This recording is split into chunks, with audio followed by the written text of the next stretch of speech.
I'm Helen, and I'm currently the design lead at Klarna. So today I'm going to talk about empathy as a catalyst, activating the potential and maximize the ROI through the human-centered service practice. So before I start my topic, I just want to give you an overview of myself as a human being. So I'm originally born and raised in Taiwan. So because it's an island that's surrounded by water, then I also become the diver naturally.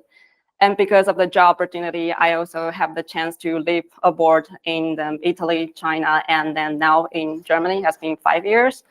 And over through my career, and then I noticed that myself on the top of the product design, I also really interested about like a service design. So I started to immerse myself in this field and also dive into like a B2B area. So that's also what I'm doing in Klarna. So a lot of people here are familiar with the B2C for the consumer app, but I'm more working on the back office for the merchant.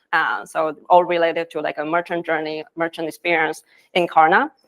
And besides work, I also really enjoy to traveling around the world and really enjoy to exposure myself in the diversity of the culture. And this also helped me to become the better designer because it also shared my perspective, why people are acting in a certain way, how they use the interface, how was the interaction in the different culture. So probably what you will see that with my background and experience, and that also really resonated me with this movie a lot, is the Inside Out. And how many people here have seen this before? Okay, quite a lot. Yeah, actually it's one of my movies because it's rather resonated me a lot as a designer. So in this movie, it dives into a mind of a young girl, Riley, about the different emotions, joy, sadness, fears, and also disgust and the anger. And just like Inside Out, this also the emotion of the core experience that we're designing for.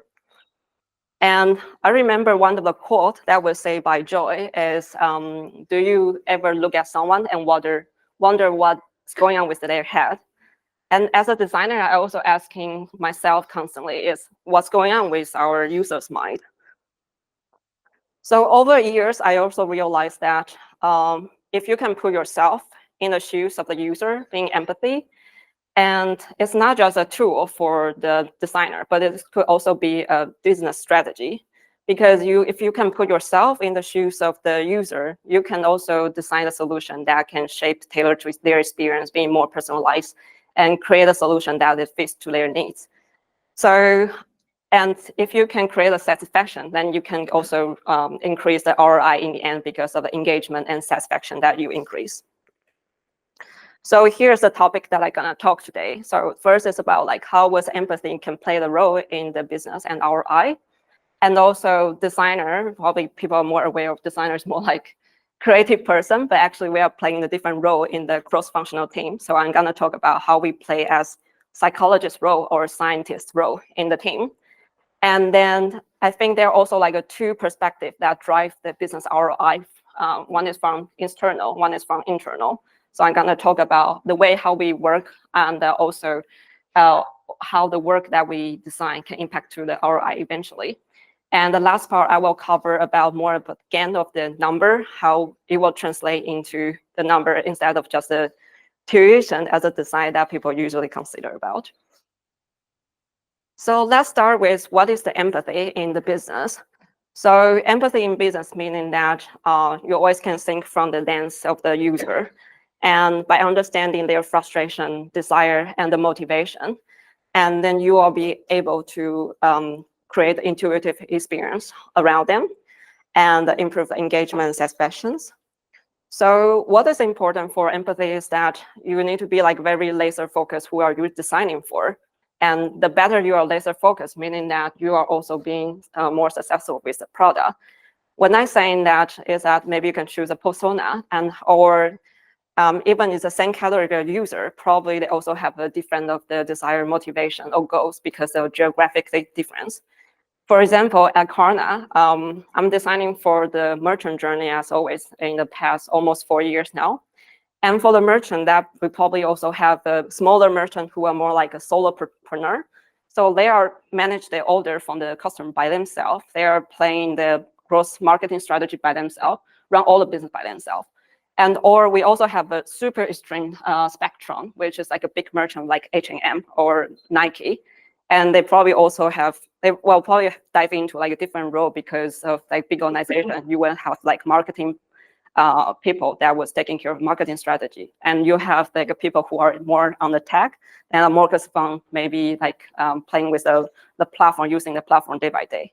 So always like being more specific as possible where you're designing for, so you can better hit how your experience can shape for them. So then I also want to talk about the company who invests in the cultivating the empathy culture, meaning that they probably put more resources on the user research, customer mapping, or the customer feedback that they collect. So because of that, they can address like real pain points, what's that really frustrate them. So when you put in the user first, then you can also create more effective products. So with that, then in the end, in the high competitive market, understanding user perspective can also a key differentiator in the highly competitive market. So I also want to talk about one example at Klarna is that recently that we are transitioning our strategy from the buy now, pay later strategy to the growth partner, meaning that we are not just providing the payment method, but we are thinking about like how can we provide a growth product to our merchants. But throughout the user research, we figured out like the biggest pain point for the merchant is that they don't know how to onboard to the growth product because of the onboarding journey is really complicated, the complexity of the platform. So because of these two, we also dive into, okay, what's exactly what they are struggling with and why they feel like really hard to navigate. And we figure out is that they are jumping between the platform, and the different platform also have the different of the guideline. So that's why we also target at fixing those problems. And eventually we increase the conversion rate a lot, and then also enhance the business impact. So another example I want to talk about is the Airbnb. I think it was also one of my greatest example that I like a lot because the founder, Brian Chesky, is also the design background. So from the beginning, they put empathy from the beginning more than before the technology and also the product itself. But he also focused on the experience of the host and the guests. And because of that, they found out the biggest pain point for them is that the trust issue is the biggest pain point when they are making the booking. So because of that, they simplify all the booking process and then build a trust system and also create a real-time communication around that. And eventually they can improve their engagement in the platform and also make this business impact being measurable. So, and I also want to talk about what designer actually was doing. So many people probably aware of that. Designers usually are more like creative people because our design delivery are beautiful, useful interface. But actually we are doing more than that. We are also the psychologists that always need to like talk to the user, understanding their pain point, understand what is their motivation and pain point behind. But we also sometimes playing as a scientist, and we need to like test our hypothesis, iteration, and making sure that the design actually are being really impact to the real market. So then that comes to the real question is that how can we designer to drive the business value and the maximize ROI throughout the work and the way of the working? So from my personal reflection, I think there are two ways of driving it. One is from externally, meaning that shaping the experience for your customer or user. And then the other one is from the internally, how you drive the efficiency as a designer and increase the efficiency, how you work with your cross-functional team. So I will start with the external one. So since this year, the PAKCon's topic is activation. So I also want to talk about like onboarding journey. That was also the most relevant topic that I've been working on at Klarna for 3 years. And for the user acquisition model, probably these people are really aware of that, especially for marketing people. Like if you want to activate your feature, your service, you need to go through some 4 process. One is awareness, considerations, and also activation and the retention. But what if we start to looking at this funnel from a different perspective, meaning that we start to switching our lens to the user's mind? Then it opened up a lot of opportunity how we can shape this journey for the user until they get acquired to your service. So I also want to talk about like for each phase, I will talk about like a different strategy when you are designing for the service, what you need to consider and what kind of direction you can take care of as a designer. So first, awareness, meaning that you are designing the very impactful touch point to communicate the value of your service. So let's take an example as Klarna. As I mentioned that we are going to switch ourselves to the growth partner, and meaning that a lot of people are still maintaining their mental model or perception. Klarna is a payment method. So it changed a lot of the way how we design, because all the marketing strategy that we need to change. Also how we communicate, where we communicate also need to be very considered. So at the beginning, we use the merchant portal, which is the portal that merchant using day by day to communicate we are changing strategy and we are going to start to provide the growth product. But at the beginning, we were thinking about, okay, how about build like a beautiful banner in the portal, which is the tool that I use day by day. And after we test out, we found that they totally ignore it because they are the B2B users that totally ignore this kind of advertisement like the banner.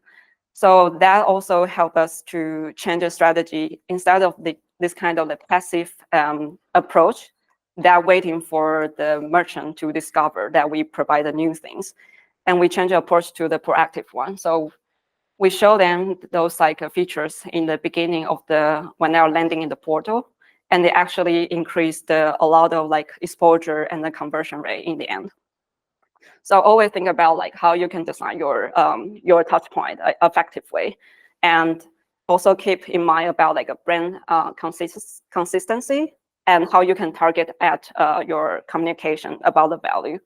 One thing I want to clarify is that because of the user that we are using, some of them are like existing merchants, some of them new. So like different type of merchant, they also have the different motivation and what they want to achieve throughout our product. So also being aware of that, then you can also change how you communicate to your user in your touch point. The second thing is about the consideration. So once your user has been aware of you are offering the new service, then how can you help them to simplify their decision making and also very effectively, and help them to evaluate and understand the value of their product? So it's more about like you need to simplify the information. So at the beginning, when we are designing, we were thinking about we need to show as much of information as possible because we want to be transparent how good is our product. And we tested the solution, and then we found that actually the user only care about 3 things. One is how it is integrated to the platform they are used. Second thing is about the price. And the third thing is about what's the value that can bring to my customer as a merchant. So that totally changed the way how we design the landing page. And so instead of showing a lot of text and the image, we changed to like showing the video. And we also test out the video that shows 1 minute to the 3 minutes of the best. And we also working with the marketing people a lot to iterate that video to make it like very persuasive. And so onboarding demos about the video stuff, and also really great that they are thinking about how like other company also using that service as well. And activation is about like designing the frictionless onboarding. And because of Klarna, we also need to collect a lot of data because of the legal reason. So we were also thinking about how about we can collect as more data as possible so we can personalize the experience. But actually, we found that it's a really big bottleneck for the merchants, and they just drop out in the middle. So eventually, like I and my team decided that we should simplify this like a process, just collect as minimum data as possible, so we can collect some nice to have data later on to make this like onboarding process even smooth. So retention is about how you can design the engaging experience, and it's really great opportunity to use that to upselling all the different products that you provide, and to create a good experience that was connected to the benefit of all your service. So just a small wrap up. So design the journey that truly align your users' need is very important to unlock higher ROI. So when the user satisfaction has been fulfilled and meets the business goal, your growth will also follow. And the second thing is that after talking about the design for the external user, I also want to talk about how you can design the way of your working for your internal team and to drive the ROI in the end. So people always talk about like human-centered design, and they talk about the user and your customer. But actually also it's a very important part is also the people that you collaborate with. So here are the three key things that I think is very important to increase the work efficiency as a designer. Maybe some of the people here are not a designer, but I will also cover that part as well. So always like involve your stakeholders early, because if you are involved them early, you probably will also identify opportunity or the issue that ignore in your work. So if you are identified early, meaning that you can also iterate fast and to make sure that your team vision is being aligned. And the second thing is create a healthy feedback loop. Why do I say healthy? Because I also see that a lot of designers, they are getting a lot of feedback about the personal preference from the stakeholders. I like the blue, I like the yellow button, but that's a personal preference. Does it matter for your user?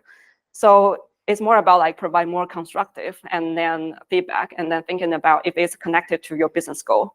So maybe next time when you are collaborating with a designer, probably you can think about if this design will connect to your KPI, your business goal, rather than just give the personal preference opinion.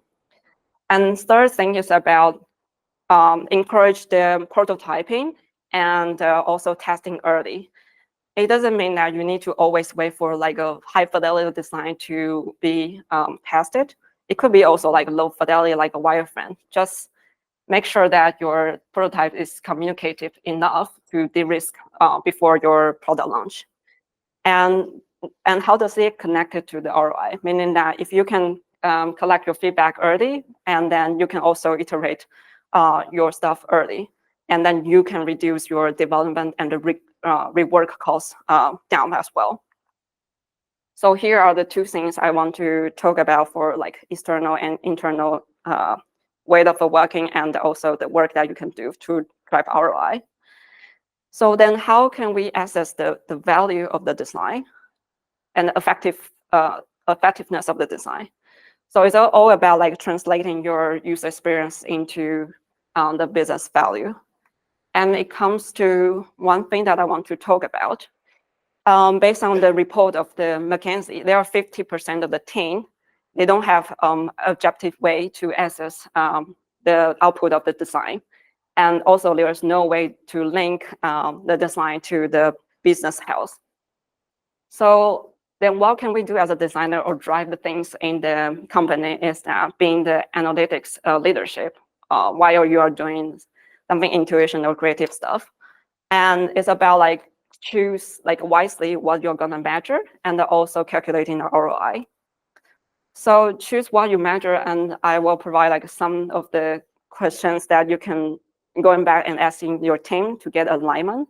So you can consider how was your user experience can change the impact, what's your team value, what is your stakeholder value, and how can you connect it to your KPIs, and what is your long-term vision. So it's more like a pyramid from the top to down.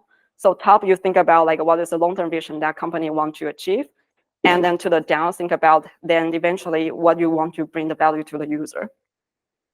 So since we are at Google, probably Google also provide this like heart framework For example, the happiness, engagement, adoption, retention, and also test effectiveness.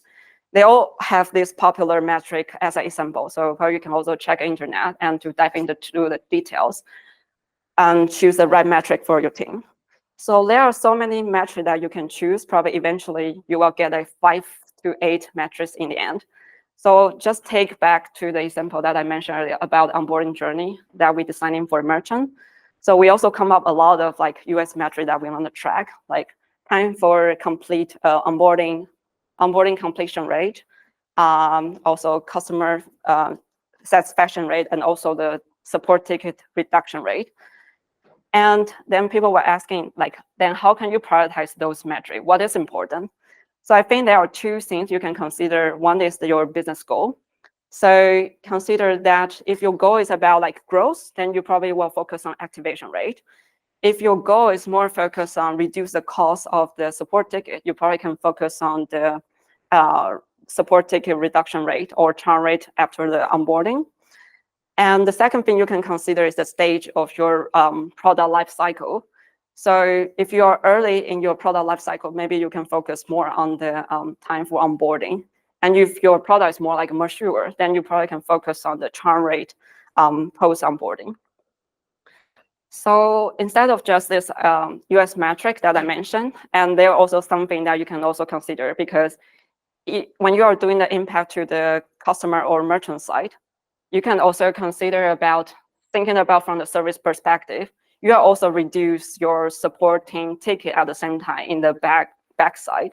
So you can also consider how many tickets that you have reduced for your supporting or operational team, or how many complaints that a client has been reduce the number of the complaint eventually. That will also assess how was your effective of your design.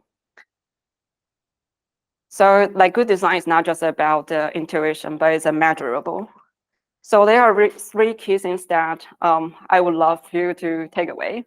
First is that making sure your design decision is aligned with the key business objective, and also start to measure in UX rather than just always creating the design and beautiful one, but thinking about how you're going to track effectiveness, and then you can base on that data to making a more like a data-informed decision and iterate that and refine it continuously. And third thing is that empathy can drive the business value.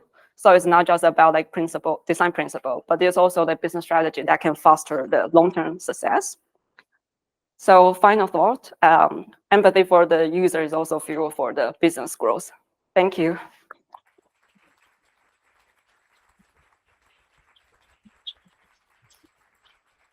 Thank you very much, Helen. So we open up the floor for some questions. Your hand went up really quick. Yeah, thank you.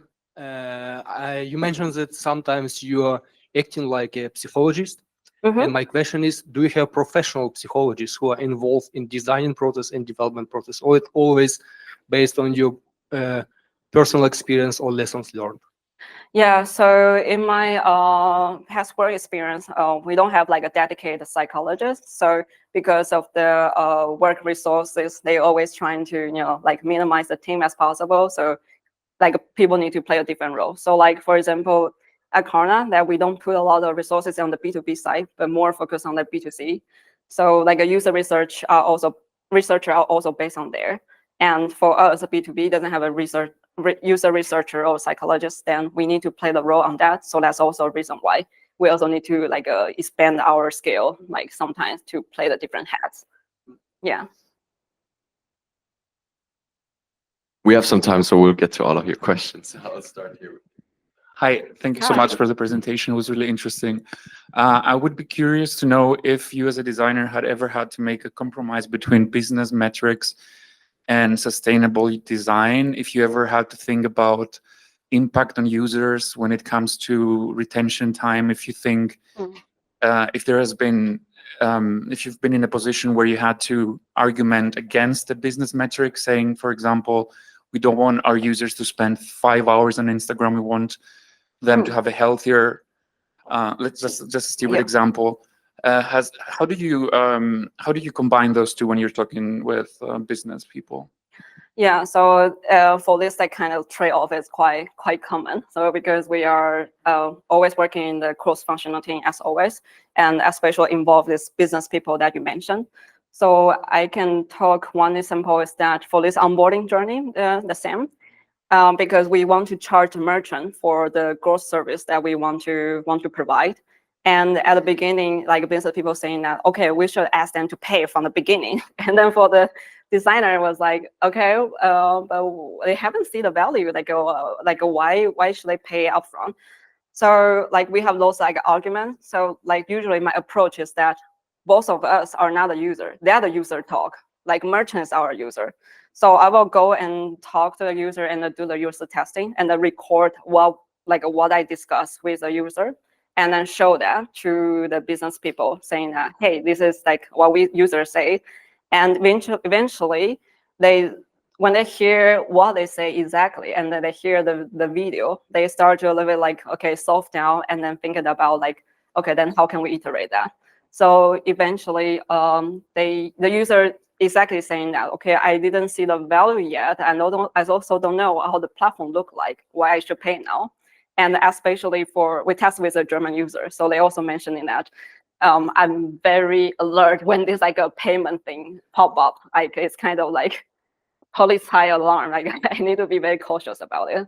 Yeah. So eventually we also like move this like a payment screen to the later, just to make sure that they are very confident what they are signing for from the beginning. Yeah, and I also create a long-term goal as well. So it's not just a short-term thing. Thank you. I think there was a question right behind you somewhere, was it? Otherwise, no, then you can leave now. Right, we start over here. Yeah, but that was about ladies first. Thank you. Okay. I have a question about like, how would you communicate in this situation? Like, what is the value for communicating often and sharing feedback? The situation that I have is two co-founders, not my co-founders, they're co-founders to themselves, who would like someone to do something, for example, a website, a prototype or something. Right now, their business is happening on their personal Facebook page. What page? Can you repeat again? Facebook page. A Facebook page. Yeah, so okay. you have like, millennials and older people.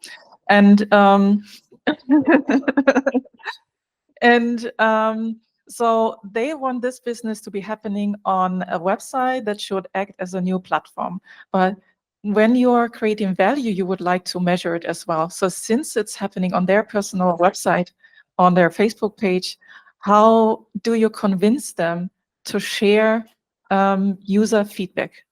Because I know that there are founders who are doing it by themselves. For example, they have a research background and say, okay, I need to do this ideographic questioning and asking people how they feel and what they like.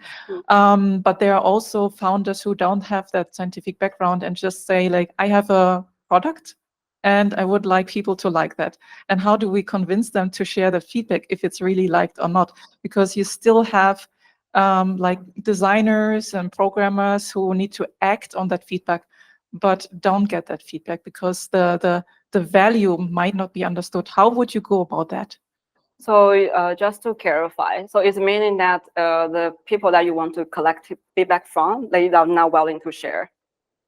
Or I guess they don't know the value of it and therefore may not have the sense for it to share. Okay. Yeah, so easily forgotten, for example. I see. I think maybe you can also think from their perspective, because I always thinking about if you want to convince someone, speak their language and speak about like what they care. So in that case, it sounds like they haven't perceived the value. So probably you can say that first, maybe from the design perspective, they're saying that, okay, if you have their feedback, then you can, based on the feedback they have, and iterate the platform that you're designing for. And that can also benefit to other people. Otherwise, you can also use the other way for incentivize, for example, that we usually, like a merchant, we usually provide like, okay, if you provide feedback, then we probably will give you like maybe 50% of the discount for the product next time you use. And for the customer side at Klarna, we just provide the voucher or the money, and usually can incentivize them to talk more and dive into more. So they have a different approach, depends on the people that you are talking for. So yeah, so I don't know if you are talking about the people that you are more like a customer or like a B2B user. It Yeah, can there also would be like B2C user, like directly connecting as a personal person. Yeah. okay, then I think the money is a really good in good way for incentive them. Yeah, cool. Thank you. Thank you. So my question is about, I think you gave a really good example about the onboarding process for the B2B users. And first you said the goal was like collecting more data to like customize the experience for them. And in the end, like you realize there's many drop-off rates. Yeah. And then you change your approach. My question is, so how can you prevent this kind of like friction? Because as designers, we know that like, you know, if you make it longer, more complicated, they're going to be more drop off, but still we do it because in real life sometimes, you know, it doesn't really, let's say, match. My question is, how can we prevent this kind of like friction in real life? Maybe you can give more example, like in Klarna, how you do this. Is this something related to the project you are working on? Like No, like in general, because also we are having the same problem. I mean, as designers, sometimes it's obvious. Like we know that, okay, if I do this, like, you know, maybe not, it might not work, but we still do it. Yeah. And then we see the result. Okay, this didn't work. Yeah. And this also like doubles the work, doubles the amount of like what we are delivering. So my question is like, how can we also like prevent this happen? Yeah. So since you mentioned that you also like test it, I think that's important that what you get from the inside, right? And then probably like in majority, like onboarding experience that I designing for, usually just make it like as simple as possible. Simple as possible, meaning that the steps should be shorter rather than longer. And each different kind of user, they will also have a different acceptance, what is shorter, what is longer. But what if it's a situation that, okay, you must have a really long process because of legal reason. But how about you can communicate the value, like why you're collecting so many, because making understand. Otherwise, the people will just think, oh, it's too long, I don't want to do it anymore. But how about in the process, you can also make it more attractive, saying that, hey, it's maybe 2 steps left, or like you're getting closer to achieve the goal that you want to achieve. For example, like we have a product that called Ads Manager that basically was like they can create the advertisement in the customer app, in the Klarna app that you usually use. And then that was a lot of steps for setting up. And in these steps, we will talk about, okay, 3 steps left. And then your advertisement gonna launch in the customer app, and then you can maybe exposure your brand will exposure to how many percentage of the user, and that will really incentivize. Okay, I'm almost done, and I can continue, and then finish all those process. Then. Thank you for the answer. Hello. Thank you so much for a very insightful presentation, Helen. I would like to ask you a few questions about empathy for users. This is the core of your presentation. Yeah. The first is I'm curious about how you actually train your user empathy, like at work or at personal level. How do you train it? And also the second question, I'm curious if you can give us an example in Klarna's B2B business model. How do you get close to these specific users at Klarna? Yeah. Thank you. Thank you. I will start with the first one. So from cultivating the empathy. So I think it doesn't matter about the professional and the personal. And I think always comes to the curiosity, how you asking the question. Usually I will ask about like, I'm curious about why you're doing this. I'm curious about what by doing that, how are you gonna achieve that? So like just really curious of being genuine about the people, and then if you are curious about people, they are usually being more open up to tell you what they thought, what they are trying to achieve. And for especially maybe I can talk a little bit more about like a professional perspective. So I think it's about like for example, like my PM and the engineer. Sometimes they are more focused on building the product rather than focusing on the user's need. And I usually will like put more like a checkpoint like once a week in the work, and then showing about like what's inside that I got, and then and also I talk about like showing the video that I was doing the interview, and they are also really curious of, wow, actually our user have a feedback on this, and they also want more, and then it just kind of become the loop, and ask me to do more, and then we showing more, and then become, and also it start to influence a top level like a leadership. And so I think it takes time from the beginning, like it's really engineer driven domain at Klarna that I'm working at. But now like 3 years past that, we start to like cultivate more empathy culture, but also like help us to hiring designer as well because of this reason. Yeah, so I think it was more about like curious and also the action that you can take. And what's the second question? Can you repeat again? Yeah, how do you stay close to your B2B users in Klarna? To be honest, I guess from the beginning had a really hard time because we don't have so much resources like we can give the money or voucher as a B2C user. So eventually we get a connection because we are a Swedish company, right? So we have a Swedish colleagues whose friends are the merchants, and and they're kind of like a PM or like a product director use their relationship saying that, hey, can you come to a Klarna and then do some interview with us because it will help us to grow. And when you get first user, you just asking them, oh, like is anybody that in your mind that can also good to talk to? And you just connect one to one, and then eventually we collect maybe like 10 in the end, but it's enough to testing the usability. Yeah, so start with the first one, or see how was your network or relation that can grab this user then. I saw another question up here, right? Follow up from the last comment that you made. So it seems like soft skills are quite a domain for the design org. Yeah. Is there a way through this process that you've got the engineers on board thinking in this way, that there is more empathy for the user coming in the engineering domain? How do you navigate that? How do you let them understand why we're doing things, or do you have them actually understand and think about the user in a way that they don't before? You mean like convincing the engineer? Convincing is one way, but also kind of just educating and giving them the tools to understand the user more. I see. So I think it always bringing back to the testing. I think that was a part that helped a lot, because like at the beginning they always like think about like, yeah, user will do that. They just use their guessing, and then they will also like mirror them as a merchant to, if we can do this, then the merchant can do that. But actually, like, because we are the tech people and we were thinking it is very intuitive, but actually the merchant, a lot of people that we designing for, they are not like a tech background. They're more like a marketing people, or like the entrepreneur that I mentioned.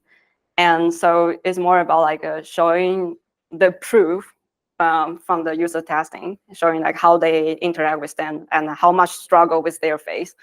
And then you can reflect, showing that to engineer, then we'll like start to being understand. Otherwise, when you talk, they don't believe. Like, okay, so it's not so much about changing like engineering thinking. It's more about giving them what they need to understand the problem. It's quantitative, so they can see it and move forward. Okay.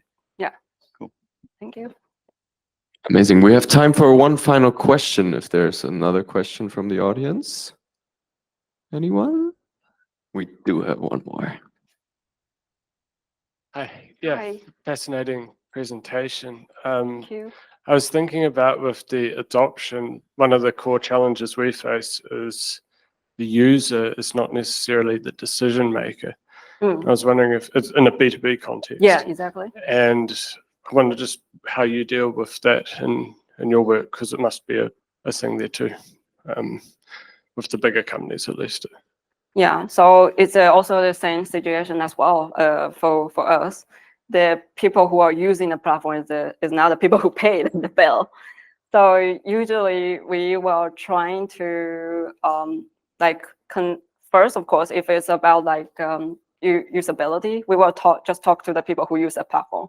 But it's the people who pay the bill, then I think it's more up to like we also like thinking about maybe we can approach like a business people that in our domain to talk to them, because it's more about like a money talk.